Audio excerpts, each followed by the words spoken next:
Hey everybody, today I'm going to go over how to make this Mother Miranda halo using a laser cutter and EVA foam.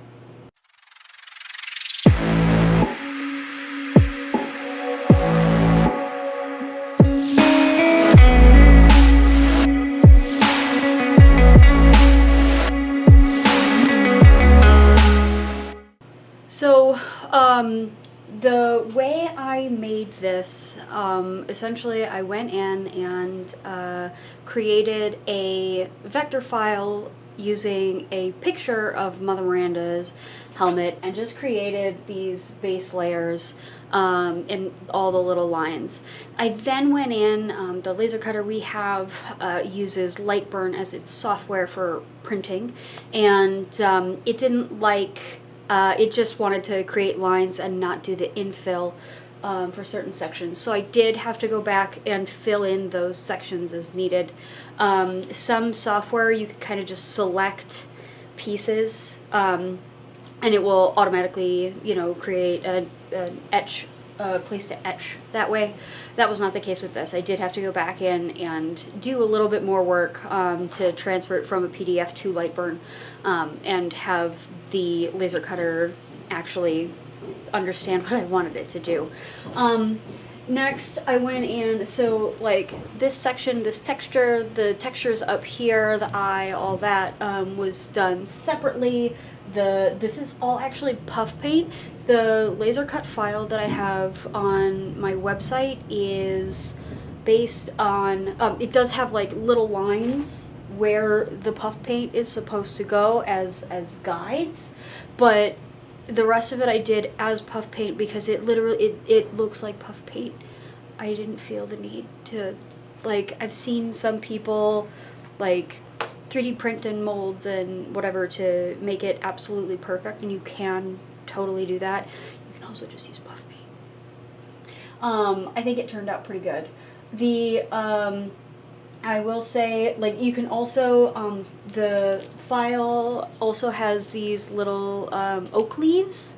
I don't know why they used oak leaves on a rose. It doesn't look like a rose leaf at all, and I'm unclear why roses and oak leaves, but oak leaves are included in the file. The roses are not. You can make roses yourself. I did not. You can buy foam roses for next to nothing, whereas getting the 1mm foam that you would then laser cut and create each rose by stacking those and curling them and doing an absolute obscene amount of work, you could do that, but it cost more to buy the foam in this case than it did to just buy pre-made roses.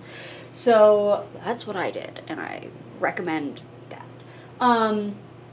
Then let's see, pretty much the rest of it is, these are pearls, and then this is a piece of foam. I need to repaint all of this because it was done the night before the convention and it's terrible, but I just need to repaint it, so no biggie. The next step in making this is several layers of foam, and there's a layer of, I forget what it's called. It's a signage material that's very light but stiff. I'll put it in the description. I can't remember it off the top of my head. I'm blanking. But so that's what helps it keep its shape, so that it doesn't like warp. I then went in with, boy, my brain's not working today, Quick Seal. And just smoothed out all the lines on the edges since there were clearly stacked lines. And then I have another on the back. I have another one of these layers with the lines for the whole thing. And then in between the foam layers, to hold this in, this is glued to this piece, so it's held that way, but to stabilize it, these go all the way across. Except for only one in the middle goes all the way across, and then they don't go all the way through to here. They're not, the sticks I used are not long enough, but these are little just wooden dowels that I sharpened, and they're actually pretty sharp to be honest. I did take this to a convention in my suitcase, and it got a little warped up here. The roses have been pretty goodly smushed. But I mean, I've reshaped, like I took 2 seconds to reshape them, and they're still looking pretty good. I'm gonna heat gun them, and they should go back. I did have an issue with these longer pieces that Mother Miranda has on the side, like they go all the way out to here.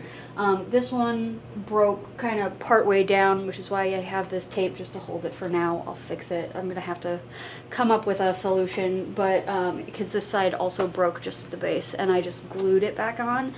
That I can't do that every time I travel with them. So if you are going to make your own, I recommend actually creating like a little drilled hole that these can like just tension fit into, and that's what I'm going to be doing next time, because this does fit in my largest suitcase, except like this needs to, this spike at the top needs to come off, and then this does get bent, but it was bent before I went to the convention. And I just took, like, in the hotel room, I took they didn't have a heat gun, but the hair dryer, and just the heat from the hair dryer, and just kind of like reformed it, and it was fine. Again, same with the roses, just took the hair dryer and kind of warmed them up a bit, and then like reformed them, and spent maybe 5 minutes like getting it back to looking pristine. Ideally, I wouldn't have to really smush everything together, and I could put it in a box that would allow it to, you know, not be smushed, but that isn't in the cards yet, so yeah. I will say also, when you're making this and putting everything together, this layer, I had to stop plastadipping, because you need the inner sections here to be rough, so you know, so that it takes darker paint better, and you can do that detail painting a little bit easier. If you plastidip too much, they end up having the same texture as everything else, and it's not like a deal breaker. You can still see the lines, but I think what I would have done is like taken Mod Podge or Quick Seal watered down along each of the lines a couple of times first before doing it, so that like the plastidip doesn't adhere to this as much, and this becomes a little bit smoother. Luckily, Mother Miranda is a real kind of grungy character, so at the end of the day, I think it's fine that it's not like a perfect like shiny gold, because it's not for the character anyway, and it made it a lot easier to add like shadows and highlights and textures, but if you want that like perfect gold look, which is what I normally go for, you don't want to do the 18 layers of plastidip to get it super duper shiny, unless you also want to spend a whole lot of time like hand painting again all of those details. You save a lot of time and work and effort if you like go in and do the lines rather than the other way around, strangely. So yeah, that is how I made this. There are 2 rods at the back that attach to the wings when I'm wearing the wings. But however you want to do it and have it stick to you, great. This just basically, like all of my, like all of the stationary wings, just has a wire hoop that sticks into a corset, and that's what's holding it right now, is it's just stuck into a corset. It weighs like 1.5 pounds. If you guys have any questions, please feel free to message me on Patreon, and hopefully you will show me what your final costume looks like too. Have fun!